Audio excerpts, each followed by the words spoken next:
My YouTube channel. आज हम बात करेंगे बाल श्रम पर और जानेंगे कि इस पर निबंध कैसे लिखें सरल भाषा में प्रतियोगिता हेतु फर्स्ट पोजीशन के लिए उपयुक्त। पहला हमारा टॉपिक रहेगा प्रस्तावना। देन हम देखेंगे बाल श्रम क्या है, बाल श्रम क्यों होता है, बाल श्रम के दुष्परिणाम, बाल श्रम पर कानून, समाज और बच्चों की भूमिका। देन हम देखेंगे उपसंहार कंक्लूजन। ये शुरुआत करते हैं एक स्लोगन के साथ। बाल श्रम एक अपराध, नन्हे सपनों को मत कुचलो, उन्हें उड़ने का हक दो, बाल श्रम नहीं शिक्षा दो, हर बच्चे को सुनहरा भविष्य दो। स्टार्ट करते हैं प्रस्तावना से। बाल श्रम का अर्थ है बच्चों से उनकी उम्र के अनुसार पढ़ाई और खेल के बजाय काम करवाना। यह एक गंभीर सामाजिक समस्या है। बचपन सीखने और खेलने का समय होता है, ना कि काम करने का। इसलिए बाल श्रम को अपराध माना गया है।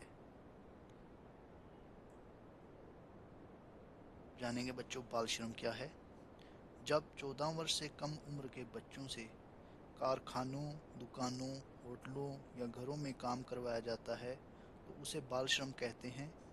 इससे बच्चों का शरीर और मानसिक विकास रुक जाता है। एक टॉपिक रहेगा हमारा बाल श्रम क्यों होता है। बाल श्रम के कई कारण हैं, जैसे कि गरीबी, अशिक्षा, बेरोजगारी, जागरूकता की कमी, बड़े लोगों का लालच। नेक्स्ट हमारा टॉपिक रहेगा बाल श्रम के दुष्परिणाम। बाल श्रम से बच्चों को कई नुकसान होते हैं, जैसे कि वे शिक्षा से वंचित रह जाते हैं, उनका स्वास्थ्य खराब हो जाता है, उनका बचपन छिन जाता है, भविष्य अंधकार में हो जाता है। बाल श्रम पर कानून। भारत सरकार ने बाल श्रम रोकने के लिए कानून बनाए हैं। 14 वर्ष से कम उम्र के बच्चों से काम करवाना अपराध है और इसके लिए सजा का प्रावधान है। सरकार बच्चों को शिक्षा देने के लिए कई योजनाएं भी चला रही है। समाज और बच्चों की भूमिका। इसको इस तरह से लिखेंगे दोस्तों। समाज को चाहिए कि वह बाल श्रम को बढ़ावा ना दे। बच्चों को स्कूल भेजना और उन्हें शिक्षा देना हम सबकी जिम्मेदारी है।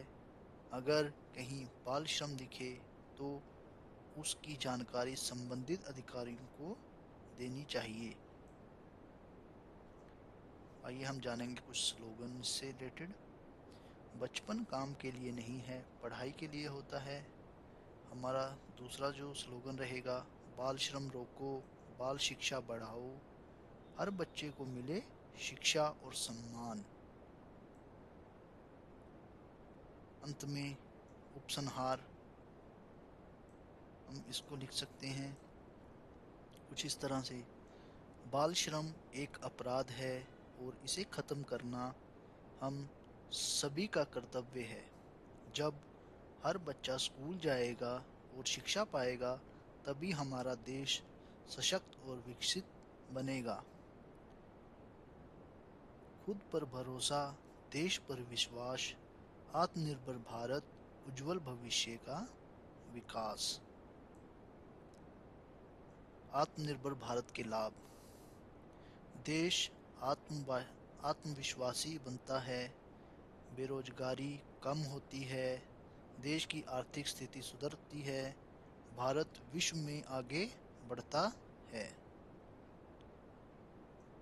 स्वदेशी अपनाओ, देश को मजबूत बनाओ। आत्मनिर्भर भारत, सशक्त भारत। हम बनेंगे आत्मनिर्भर, तभी बनेगा भारत महान।